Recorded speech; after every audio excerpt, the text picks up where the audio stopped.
I mean, and the interesting thing is, I wrote the book, it got published in September 2023, but even since publication, there's been fascinating new examples of this. So Ayaan Hirsi Ali, who I'm sure you're aware of the story of, who basically wrote that viral article for Unheard as a former new atheist herself, who had come from come out of a very fundamentalist Muslim background in the past, just saying it turns out atheism cannot sustain a meaningful life, and I've decided to embrace Christianity.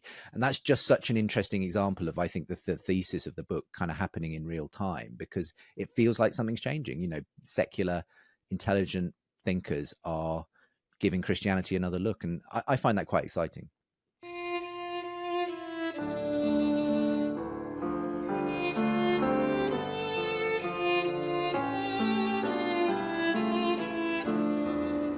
This is Jonathan Pedro. Welcome to the Symbolic World.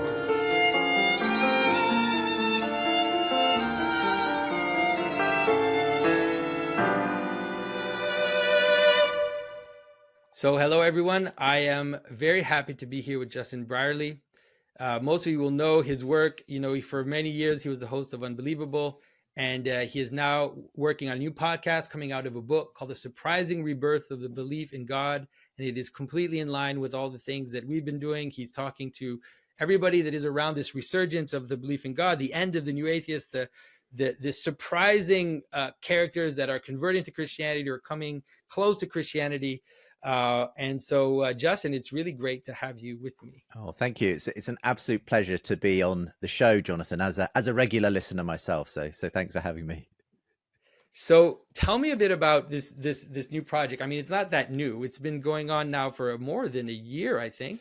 Maybe... Well, the book itself was published last September, so it is fairly new. And the most recent thing, though, is a new podcast documentary series that is really based on the book, and that's been going for just a few months. And that's really a much deeper dive in a way, because I get to talk to all kinds of people, feature all kinds of voices, weave it all together with some narration and music, and really tell the story really of what I'm calling the surprising rebirth of belief in God. And the subtitle of the book and the podcast is Why New Atheism Grew Old and Secular Thinkers Are Considering Christianity Again. And in many ways, it does come out, though, of those, many years, over a decade and a half hosting conversations between Christians and atheists on Unbelievable, and the way that I saw those conversations changing in the last several years. And that was really what prompted the genesis of the book and then the podcast.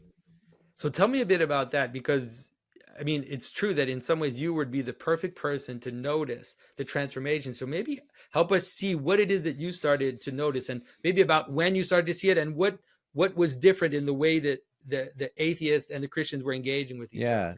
Well, I started hosting these conversations on this Unbelievable show around 2005. This was before we started podcasting. It was just a radio show to begin with. But once we started podcasting, we started to pick up a lot of listeners, not just Christians, but also non-Christians, atheists, who were tuning in for these discussions between atheists and Christians that I was hosting. And really, it was around the time that new atheism was building up ahead of steam. So it was just around the time Richard Dawkins was publishing The God Delusion. You had a real growth of that kind of online atheist scene. In the UK, not long after, we had the atheist bus campaign, where we had buses rolling around London saying there's probably no God now, stop worrying and enjoy your life. So there was a real kind of dynamic sense in which, this very specific, quite dogmatic form of non-belief was presenting itself, and that was reflected in the conversations we had. So it was often these new atheist type characters who would be coming on opposite Christian apologists to debate the existence of God and whether Christianity was evil and can we trust the Bible. And so that was great, really interesting. I really cut my teeth in Christian apologetics in those early years, and was able to sort of kind of put together my own sense of how to understand Christianity at an intellectual level, at least. But I did notice, especially kind of from the sort of, I guess from about 2015 onwards, there just was a kind of noticeable shift in, well, firstly, the number of non-Christians, atheists coming on who were actually disassociating themselves from new atheism, saying, I'm not a Richard Dawkins kind of atheist, because I think there was almost a sense that it had become a bit shrill and dogmatic and almost quasi-religious in itself. And also just many more secular folk that I was featuring on the show who were actually a lot more open to the value of Christianity, weren't dismissing it as readily as the new atheists were. And I started to bump into people like Douglas Murray, for instance, who, arguably was very much part of the new atheist set when he sort of lost his faith in his early 20s. He was, going for lunch regularly with Christopher Hitchens and that sort of thing. But actually, in latter years, I think basically realized I'm basically bred of Christian stock. I don't believe in God necessarily. I'm not a Christian, but he calls himself a Christian atheist. And I just started to see more and more people like that coming through who were just recognizing that fundamentally atheism cannot provide all the answers for life, and that actually we still owe an enormous debt to the cultural and spiritual and moral value that Christianity has granted the West, essentially. Wow. And so in 2015, that sounds about right to me. And so it's like, it's something that seems to be happening to the culture. And have you seen also the new atheists also go into certain directions? Because one of the things I've noticed is how the new atheists, because in some ways there was a weird secret desire for something more, that they ended up becoming more and more ideological in their approach, like even more politically motivated, being influenced by certain ideology. I don't know if it's something that you notice happening, like at some point when the atheists were no longer just attacking Christianity, when they actually had to now propose a social world, like they had to propose something that we could start to see something else appear. I don't know if you know. I totally did. I mean, I was kind of an interested bystander for a lot of this, but because of my world did intersect with new atheism quite frequently, I was often sort of seeing some of these dramas unfold in the new atheist community. So in the book and the podcast, I do go into some detail about the way that internally there was a lot of argument, debate, and a kind of unraveling really of the movement because of it. So it was around, I think, 2011 really that I think there was this particular moment that came to be called Elevatorgate, which really set the tone for the way in which new atheism would start to unravel. And this was an atheist conference happening in Dublin in Ireland, and one of the speakers, Rebecca Watson, who was a sort of online atheist commentator under the name Skeptic, was talking at this conference about the problem that the atheist movement had with women, that it was misogynistic, patriarchal. There was a lot of sexism in this kind of very male, white dominated movement. And well, she then had sort of late night drinks with some of the other speakers, which included Richard Dawkins.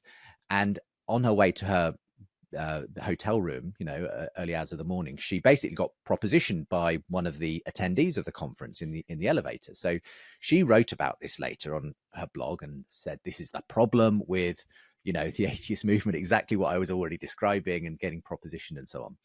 Well, that might have been the end of it, except that Richard Dawkins himself weighed in on this, sort of by posting a very highly sarcastic kind of response blog to Rebecca Watson called Dear Muslima, in which he, very sarcastically compared her troubles to a Muslim woman, who's getting her hands cut off, for disobeying her husband or something like that. And just said, but pity your poor American sisters who have to put up with people asking them for coffee in an elevator.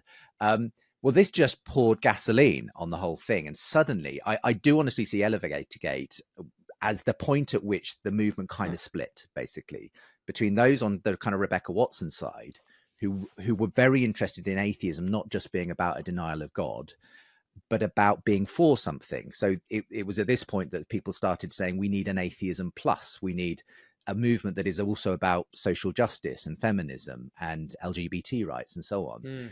And then you had the Richard Dawkins kind of crowd who, went very, were not into that at all, and said, we just want science and reason and common sense and, an oasis of free thinking.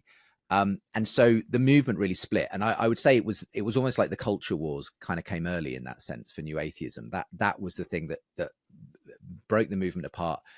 And the kind of arguments that these atheist figures started having within the movement, like, completely dwarfed any arguments they were having with their Christian counterparts, because it ended up with atheist conferences being cancelled because people weren't prepared to share a stage any longer. So I watched all this from the sidelines, and it was just an interesting reminder that yeah, movements kind of come and go, and this one very much foundered as soon as it tried to do something more than just be this denial of God. Once it tried to build anything more than that, suddenly the whole thing just fell apart very quickly. Yeah, and you see it still exists in the online world. Well, you have these people that have made a career as atheists, but it's like they just make video after video after video about how religion is stupid, and you think, okay, like, this is interesting. I mean, it's interesting that that's it, like, that's your thing, that's your stick, and that's fine. But there's a manner in which, like you said, as soon as you try to propose a mode of unity, then all of a sudden you're in trouble. And if you're not careful, then you're surprised, with, like, what is it, Matt Dillahunty talking about women with penises, and you're like, what happened? How did we get from like Richard Dawkins, biologist, scientist, to basically, all categories are now exploded, and we're in a weird postmodern reality. I think that the interesting thing about it is, for me, it's kind of meant that the cultural ground has all shifted in the process, because people who were formerly happy bedfellows like Dillahunty and Dawkins now are not on speaking terms any longer. Dawkins got, his Humanist of the Year award rescinded by the American Humanist Association because he's been quite, outspoken on transgender and so on, and so you find then this weird sort of changing where actually suddenly secular atheists, kind of more conservative minded folk, kind of then seem to sort of form alliances with Christians who maybe are kind of sympathetic to those issues. And you find that the secular atheists who are kind of more on the woke side, kind of suddenly they're kind of more in keeping with their kind of other woke brethren. So it's a kind of, it felt like the game changed quite a bit once the culture wars came and just kind of messed up everyone's categories, and they realized we're not sure we actually agree with each other on anything after all. And so what to you is the most, like, when you hear these characters that talk about their return to Christianity, or they're coming close to Christianity, what is the thing that's most salient to you, that pops out as, this is what's going on in these transformations, because they're happening all at the same time. So it's like, it's not just an individual thing, there's something happening in the culture. Yeah, that's right. I think there's a few different things going on. I think one kind of, in a sense, small part of it, and I think it was just symptomatic in some ways, the new atheist movement kind of coming and rising and falling, is that generally there is this, meaning crisis in our culture, which you and many others have pointed out, and it's on the basis of the fact that people have lost a story essentially to live in, and the story that materialist secularism offered has just not proved capable of building a flourishing, meaningful life for people. And so what I see is a lot of these secular thinkers now sort of realizing that the atheist project is kind of dead on its feet. And so they're basically just saying, well, look, let's look around and see what's here. And oh, hey, it turns out the Christian story has actually provided people that sense of meaning, purpose, and identity for millennia. And they're just willing to give it a second look, in all honesty. And it's almost like they had to go through, some of these folk, I think, a kind of teenage atheist phase almost, before they kind of came out on the other side, realizing, there are other ways to understand the world than just this kind of very one-dimensional, flat, science explains everything kind of mode of thinking.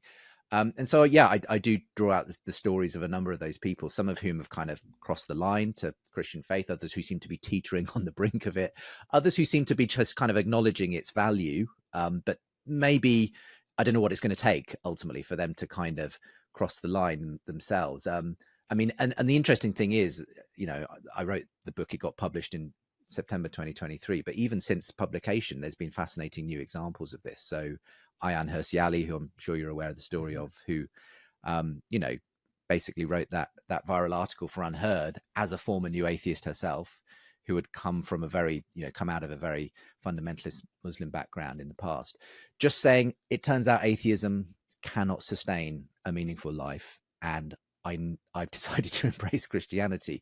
And that's just such an interesting example of, I think, the thesis of the book kind of happening in real time, because it feels like something's changing. Secular, intelligent thinkers are giving Christianity another look. And I find that quite exciting.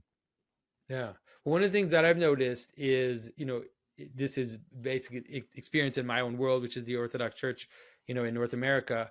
But we are seeing waves of converts. I mean, parishes, some are doubling, tripling, Wow. like just massive amounts of conversions. But the conversions, they have a certain characteristic, which is their intellectual conversions, and it's not as much the kind of usual, not usual, but the story of someone who maybe hit rock bottom, who's been having all these problems and turned to God, and found God in their struggle and in their suffering. But it's really people that are, university graduated, that are professionals, that are thinking, that are reading, that are quite intelligent, who are actually dealing with a meaning crisis and that are looking to find meaning.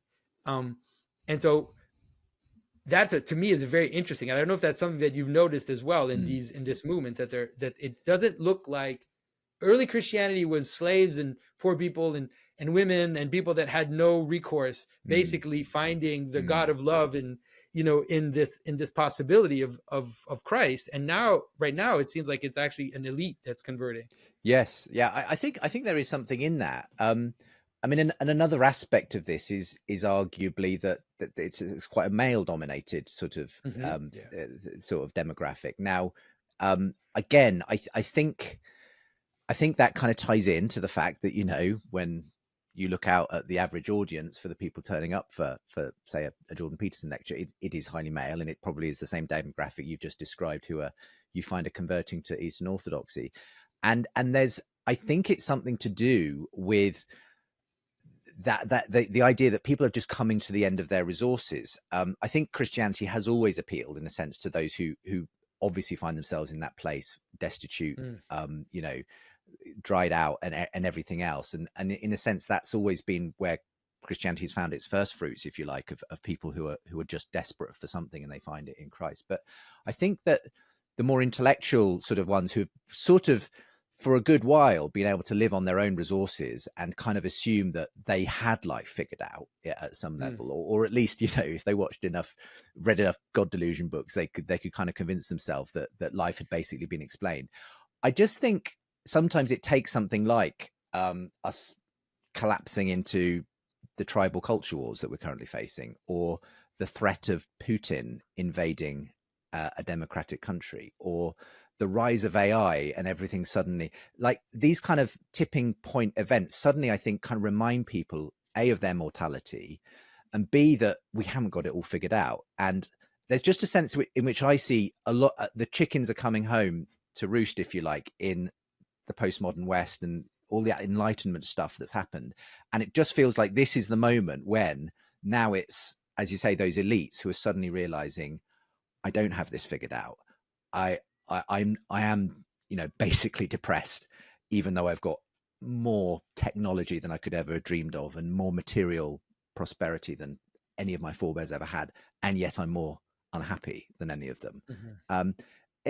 There's just something about this moment, and again, the male thing.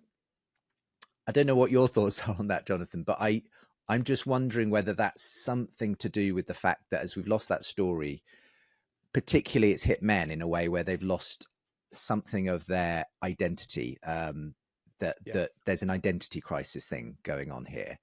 And for whatever reason, suddenly, when it's presented well, the Christian story suddenly gives people a sense of identity that they were probably looking for all along. I think that's right. I think that, this is annoying to the secular listener, but there is a way in which the man, especially in our cultures, is the vector of identity, right? There's a reason why women would take the name of their husbands. There's a reason in which the idea of St. Paul presents the idea of the head and the body, these types of images that are presented in the Christian tradition. And so when there's an attack on identity in general, and on vectors of identity, then men will definitely suffer, and we can see that. And there has been a kind of organized attack on masculinity, for the past several decades. The Homer Simpson idiot father, and et cetera, like this constant attack on masculinity. And so it seems also that in some ways men are the most difficult position, in that regard, the question of story and identity and purpose and stuff. And so I think you're right that in some ways Christianity, you can see a lot of people convert. There isn't just Christianity that's coming towards us, right? There's a lot of neo-paganism. There's a lot of Jim Bro, I mean, there's the Andrew Tate school of masculinity that's kind of right. in competition with the kind of the biblical kind of form of that. So it's, yeah, absolutely. There's other possible routes that this could go, and that is the great danger. And one of the metaphors I use in the book is, when G.K. Chesterton said, when people, stop believing in God, they thereafter believe in nothing. They have the capacity to believe in anything. And I think if there is something coming back on the tide, if Matthew Arnold's famous Dover Beach tide has gone out of faith, if it is coming back in again, some people have said, well, how do you know it's going to be Christianity that comes back in again? There could be all kinds of other things. And we're obviously seeing that, because the religious inclinations never go away. That search for meaning and purpose has to get filled by something. So I guess I'm optimistic that that ultimately even the Andrew Tate school of, religion will ultimately fail, because it's always going to be a weak heresy or parody of the Christian thing. But that's in a sense, that's me saying that as a Christian, that's something I kind of take on faith, because I do believe there's something bigger than us that's ultimately, going on here. Yeah, but I think also that Christ has revealed something about reality that once it's been revealed cannot be taken back. So once you see the notion that self-sacrificial love is the source of our relationships, that it's the source of healthy relationships, the source of even hierarchies in the world, that's actually how proper hierarchies function, is through self-sacrificial love. You can't really take that back, and you can try, but it ends up being, like you said, a kind of caricature. There's something antichrist about the reaction to it. There's no way to really fully escape now from that story. That's one of the reasons why I try to help people understand that it's like, you're in the Christian story, folks. You can't avoid it anymore. If you try to get out of it, the only thing you can do is become antichrist. And it's not like a moral thing that I'm not trying to guilt you into anything. I'm just saying it's just how it is. There are some things that once you can't unknow anymore. It's like the genie is out of the bottle. You can't put it back exactly. in. Yeah. And I think that's true about Christianity. And so, what do you see coming down the line? Like, what do you see? I mean, I don't want you to I don't want, if you don't feel comfortable saying it, but because now there's this thing going on, like this movement that's happening. How do you see it developing? It's really interesting. I'm not a good prophet of these things, and all I'm really pointing out is what I see happening right now, which is this kind of just this really interesting conversation that started again with people taking Christianity seriously, and kind of the door being open for a quite significant number of people by the likes of Jordan Peterson and even Tom Holland, who I think is one of the best unsung evangelists the UK has right now. Most of the people I meet at the moment who are taking Christianity seriously again, they've basically been reading Tom Holland's Dominion, and understanding that they are basically products of the Christian story at a fundamental level. So I find that all very exciting. Now, where is it going? I mean, my hope and prayer is that we might be seeing, the next great revival. I mean, that doesn't mean that it's going to be a revival that looks like previous revivals, but it's going to be whatever needs to happen in our moment.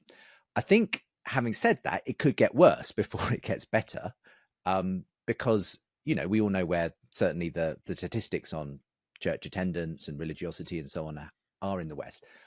So I'm not saying that suddenly we're going to be seeing the pews all filled and churches bursting at the seams, but I do feel like there's a kind of winnowing happening of the church itself at the moment. There's kind of a lot of models that were kind of superficial or not fit for purpose are sort of having to be broken down. And I think that all is part of the process. There's almost like there's always been, I think, this kind of death and rebirth of the church in various generations. And I just wonder whether we're going through that now. And you've seen it obviously in some of the scandals in parts of the Catholic Church, but equally in the, in my area, the sort of more evangelical sort of church where you've had lots of celebrity pastor scandals and certain ways of doing church, which are obviously toxic, are not kind of actually giving life and doing, bringing people God in the way that they're meant to. And so I feel like there's that going on the one hand, but there's also this kind of bubbling up of something quite exciting on the other hand. And that I want to sort of just ask the church to, absolutely be realistic about the bad stuff, but also to maybe have some hope and get excited about the good stuff and ask, well, what can we do to nurture that and to kind of learn the lessons that we need to learn to make sure that we shepherd this movement in a way that's helpful. As I say, it could go off in bad directions. There's always the danger that it turns into some kind of quasi-Christian nationalism or something like that. There's all kinds of things that will come in and try to vie, I think, for what is actually the true work of the Spirit that I think is going on at some deeper level in the lives of these people and the people who are seeking meaning. So that's all just to say, I don't know exactly where it's going, but I just have a sense that the wind is blowing and it feels like something's changed in the atmosphere quite significantly. And that actually that if the church, if we Christians can sort of just lean into that and start to answer the questions people are actually asking right now, that would be a really good start. I spent, most of my career kind of doing that traditional apologetics, here's 5 reasons to believe in God and four reasons to believe the resurrection. I just feel like now is possibly the moment to actually step a little back from that. Not saying that's not important sometimes, but to just help people understand why they would want this to be true in the first place. And that's kind of where we're at, I think, in our culture. People suddenly realizing, I want something to be true, and kind of helping them to realize that, and then maybe, later on you can show them that in fact it is true, with some of that traditional apologetics. But it's like at the moment it feels like people are just at that point of realizing that they want there to be a bigger world than the one they've actually been presented with. And so do you see yourself, like your approach to apologetics, do you see that it has changed in the past few years, like the way that you're talking to people? I think it has, in all honesty, because as I say, the first half of my career sort of hosting these shows was really kind of in that bread and butter sort of science versus faith, can we, five arguments for God kind of stuff. And as I say, it was all good kind of intellectually kind of rigorous stuff that helped me to kind of get a handle on that. But I quickly realized that there's relatively few people ultimately who actually step into something on the basis of that. It might be an important part of the process, but there's always at the end of the day, there's an imaginative element to this where people have to kind of, I don't know, their mind has to be renewed in some way, where their imagination kind of gets baptized as much as their intellect kind of gets convinced. And I've never met someone, in all honesty, if I just look at it in the cold light of day, who just had some intellectual conversion. There's always a sort of spiritual, imaginative component going on. And I know it's kind of too cliched almost to say, but C.S. Lewis was obviously a brilliant exponent of doing this, because he did that traditional apologetics through Mere Christianity and the Problem of Pain and that kind of thing. But I think where he was at his most fruitful, where he resonated the most with people, was when he wrote the Narnia stories and things like that, where he created a world that people wanted to be true. And then he said to them, well, what if this world does in fact exist? What if you're actually living in this world? And for me, that's a very powerful, way into the Christian faith. And I think that we need to sort of recapture some of that in the way we approach people today. Yeah, I obviously I totally agree with you. In some ways, that's why I've been focusing my attention on storytelling quite a bit recently, to help people as much as possible see that. And so have you seen, I'm curious what you see the role of artists being in this, because, it's the world of apologetics is usually a world, like you said, of scientists, of kind of theologians, often very systematic thinkers. And so how do you see artists playing a role in what you're describing? I think that what I would love to see is artists, and I'm again not the first person to say this, but artists who are Christians stopping doing quote unquote Christian art that is basically just a knockoff of secular art, but with Jesus in the frame, kind of thing.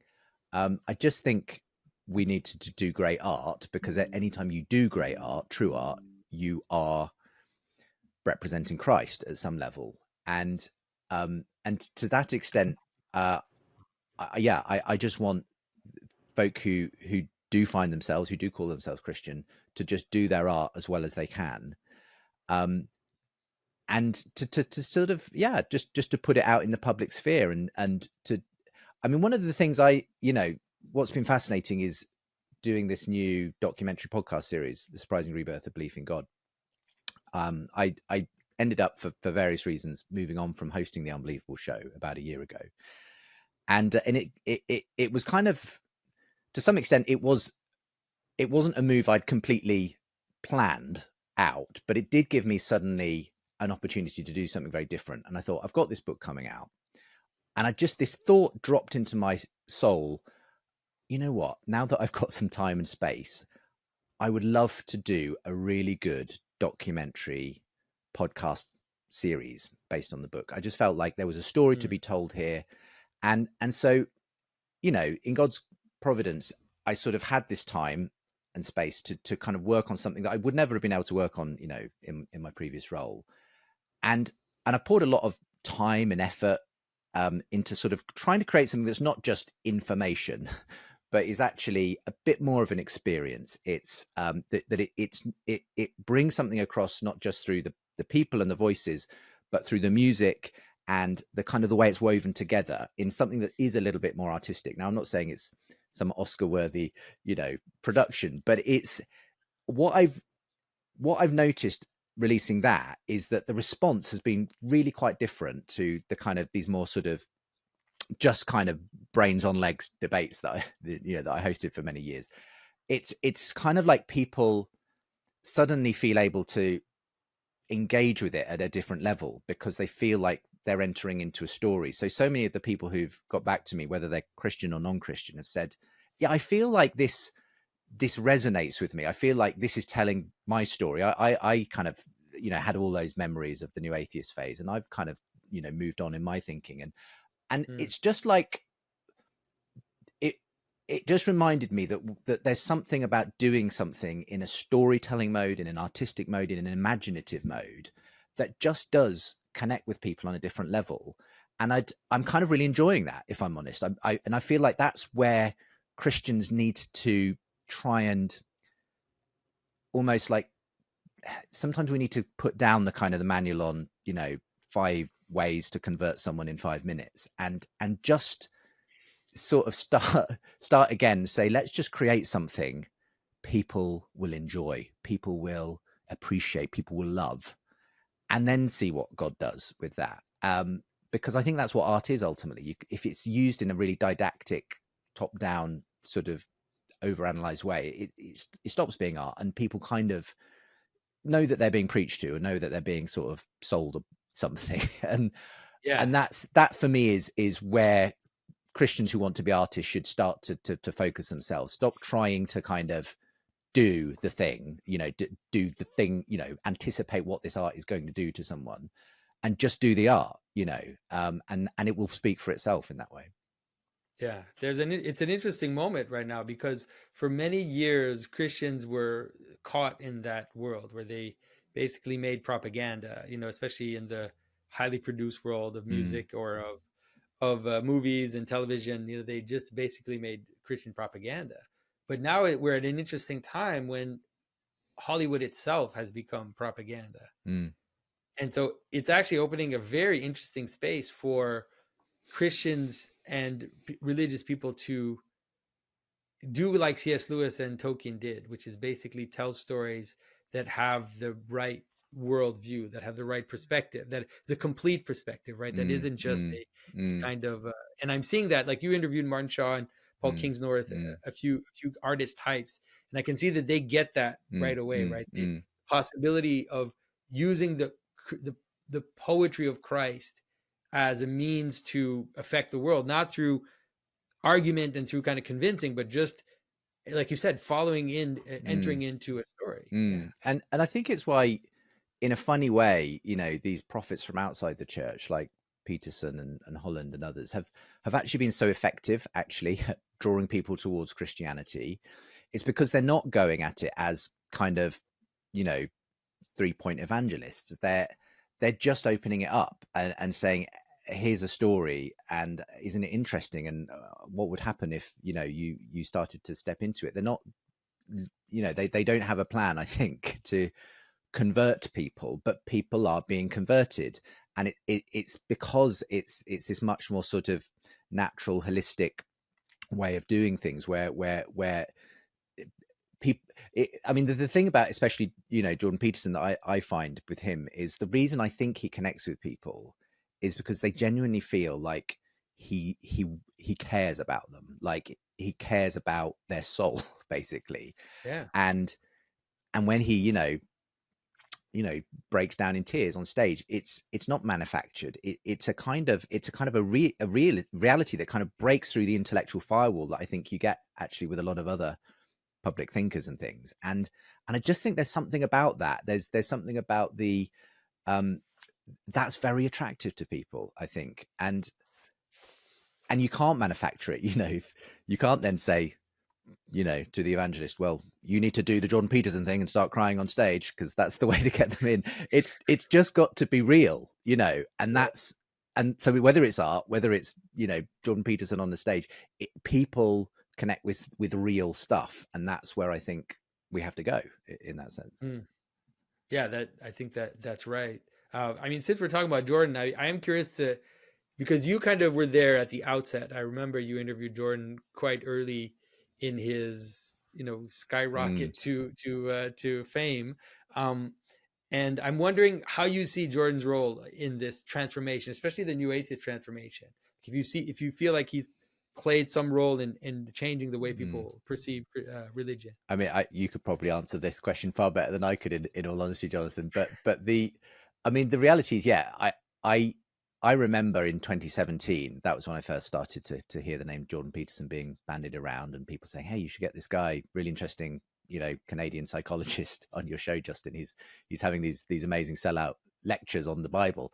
And I always thought, oh, that sounds interesting. And, you know, and I heard he, you know, was making some waves as well around the C-16 bill and all that. But I finally kind of got my opportunity, actually, in early 2018. I was starting a series of shows from Unbelievable called The Big Conversation.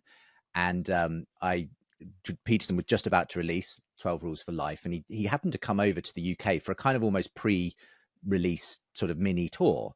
And I remember sort of getting in touch with the publicist at the time, saying, I'd love to book, you know, Dr. Peterson onto my show. I'm going to hopefully bring you on with a sort of atheist psychologist to debate meaning and God and that kind of thing.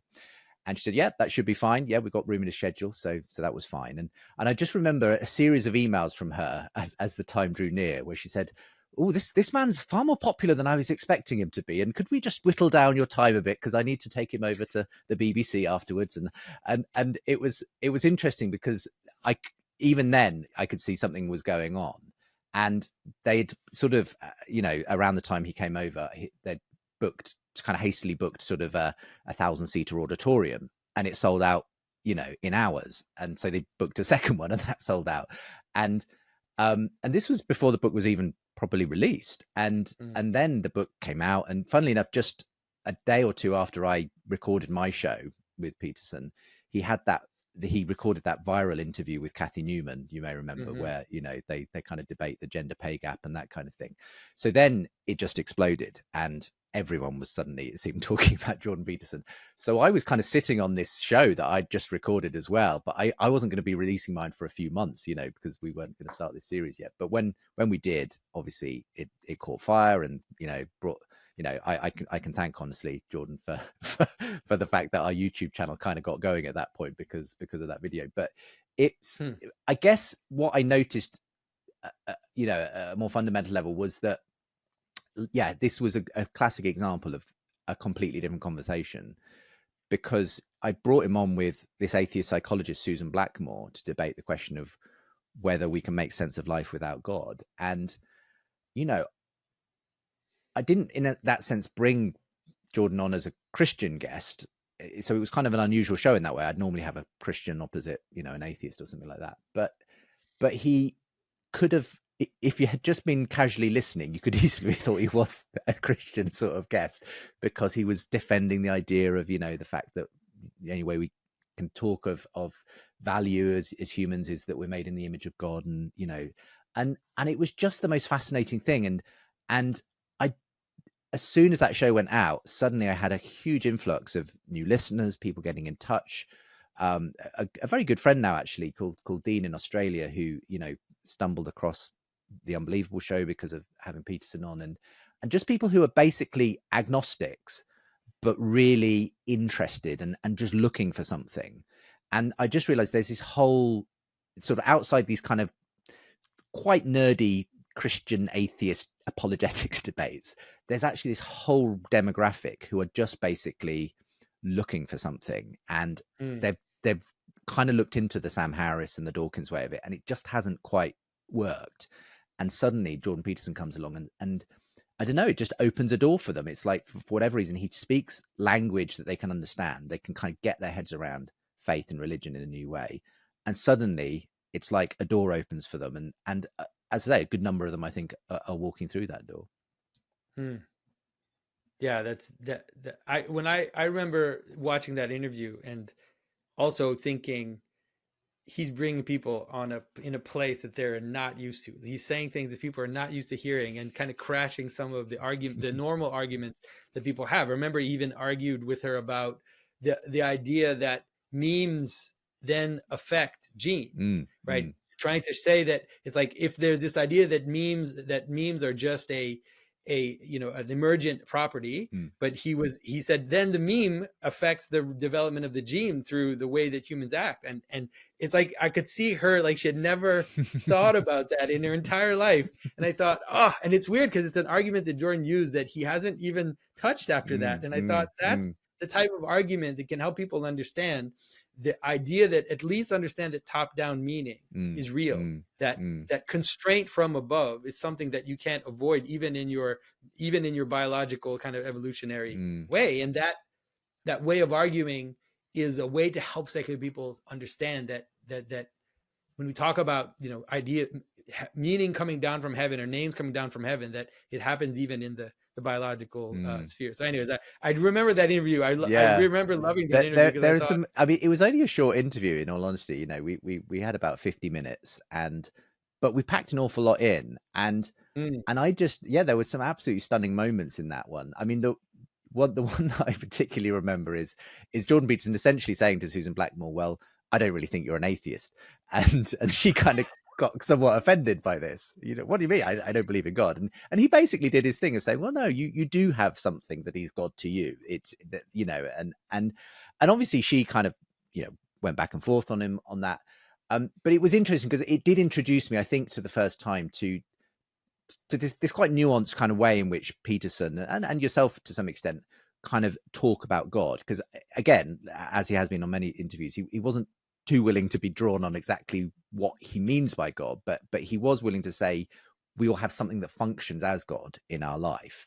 And again, I just think that whole conversation has been quite interesting. I think it's sometimes confusing for people because it's like, I wish I could just get a straight answer on this. But I think what I guess even I am beginning to learn is that so often that conversation is already being held in sort of rationalistic, naturalistic terms. When you say, just define God for me, and then we'll decide whether he exists or not, kind of thing. Yeah, exactly. And I just think Jordan is just one of those people who says, I'm not going to play the game that way. Okay, that's because I'm immediately going to fall into your trap, basically.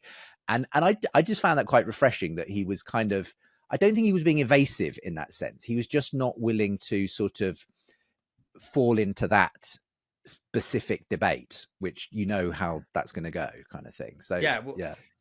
A lot of people make fun of Jordan because of that these moments where he says, well, what do you mean by God? What do you mean by believe? What do you mean? And I think that I understand why they make fun of him, but I think that he's basically trying to say, when you're talking about the source of reality, when you're talking, that's the conversation you're having. You're saying, what is the source of meaning? What is the source of reality? What is the source of all things?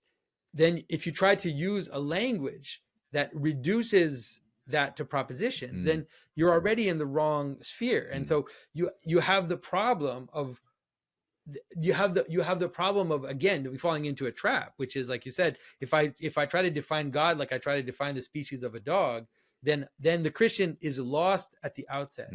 And the truth is that in our own Christian tradition, there is an apophatic idea. There is an idea that God is not totally definable, that God cannot be completely captured by meaning. And it's not a way of evading. It's a way of saying the source of all things cannot be captured by things. Like, that's just how, that's actually just a kind of normal argument, for the same reason that, how can I say this? Like, you'll never get to the Big Bang even in your science, because you can't get to the origin in the system. The origin is behind the system of something. Anyway, that's a difficult argument for people to understand, but I think that there's something about Jordan who intuitively wants to go there. And I think, you know, there's always that danger in my world that we want everything kind of buttoned down and kind of explained and neatly sort of systematically kind of done.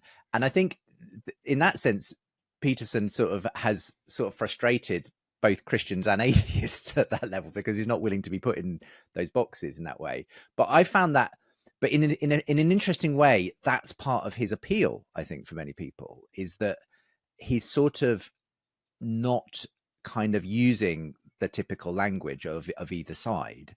And so he's kind of, that's why I think it opens it up for people in a strange way, because it's a bit more expansive, and they feel like, this isn't the kind of the thing I heard in Sunday school, but it's not kind of, you know, the Dawkins lecture either that I was at. So I just think there's something going on there that means that it's sometimes hard to pin down in the way because people like to have things very black and white, but at the same time it's kind of opening up the possibilities for people in other ways, you know. And so in this new project and this new documentary series, what are the things that have surprised you? Because you kind of had a perception and the right perception that something's happening in culture, and so we need to investigate this and understand it. But what are some of the things that you didn't expect to see, maybe? I think some of it is the people, you know, that I encounter who have become Christians, and some of them are really surprising stories. You know Paul Kingsnorth quite well, and again, he's someone who was himself completely shocked, surprised by the fact that he became a Christian, because that was not the thing that he was expecting would provide the answers. You know, he thought he knew what Christianity was. You know, there's that sense in which I think you can almost become inoculated to Christianity if you've kind of received a small shot of it, you know, at some point, thinking that you've had the real thing, and then you discover later that no, it turns out the real thing was something altogether different and bigger. And he, you know, went through, you know, a sort of teenage atheist phase. He kind of then spent a long time in Buddhism, felt like he still needed to worship something, though. There was that kind of deep sense that the world was enchanted and nature that she loved so much. And so he tried Wicca, you know, for a while, and, you know, was out in the woods kind of doing nature religion and worship. But again, in a very sort of really interesting series of events in his own life, where at one point his wife, out of the blue, again, not a Christian, told him he was going to become a Christian. And then he was having dreams about Jesus, and he was suddenly having all these correspondences from people he hadn't realized were Christians in his life. And there was just, like he says, it was almost like he got dragged out of Wicca and into Eastern Orthodoxy, in fact, in the end. So I just find that really interesting, because again, you've got someone who's a highly intelligent, you know, person, 21st century modern person, but who suddenly finds that the story, they've been looking for a kind of a story to make sense of life, and suddenly the last story they expected to do it was the one that did it. And I'm finding kind of increasing examples of that again, in a funny way, that sort of story of Ayaan Hirsi Ali, and I'm only mentioning kind of the big well-known ones here. There's lots and lots of other smaller, less well-known stories that I could mention, but again, I just find it so interesting that suddenly, you know, in this moment, she comes out and says, actually, I'm not an atheist anymore. And she doesn't kind of give a, creedal statement of belief exactly in Christianity. But what she does say is atheism isn't enough.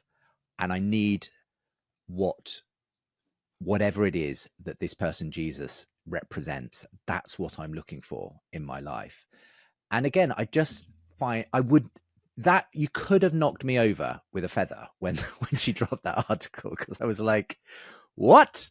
This is a bit like St. Paul on the road to Damascus here. This was a proper new atheist, one that, she shared the stages with Harris and Dawkins. So if it can happen to her, it could happen to anyone, And so these, I do find these genuinely surprising. I feel like something's changed in the atmosphere that it's possible for those kinds of stories to suddenly be happening. So that's probably the bit I find most exciting, most surprising.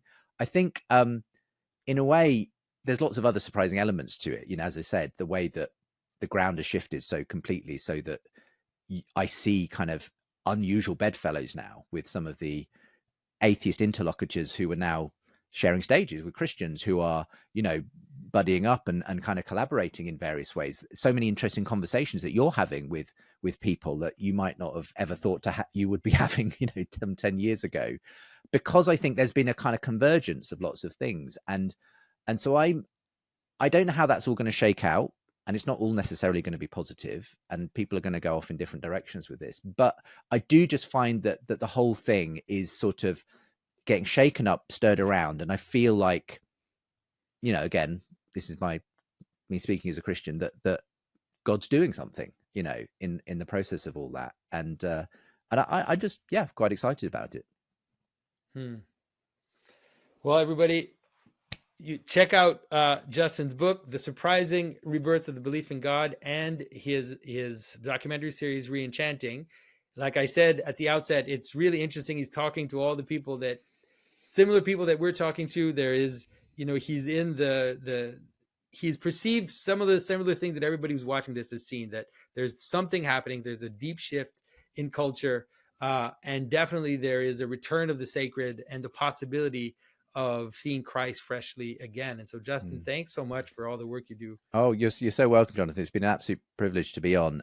Just one slight sort of correction there, which is the Re-Enchanting podcast is a slightly different thing to the Surprising Rebirth of Belief in God podcast, but we're using quite a lot of material from that in the documentary series, so they're very much connected in many ways. Well, where's the best place people can find what you're working on? Yeah, justinbrierley.com is my website, so you can sign up to the newsletter, do all the usual things there, but you'll get links to the podcast, to the book, and to Re-Enchanting as well if you want to follow some of the conversations we have on that other podcast. But yeah, justinbrierley.com. All right. Thanks, Justin. Thank you so much.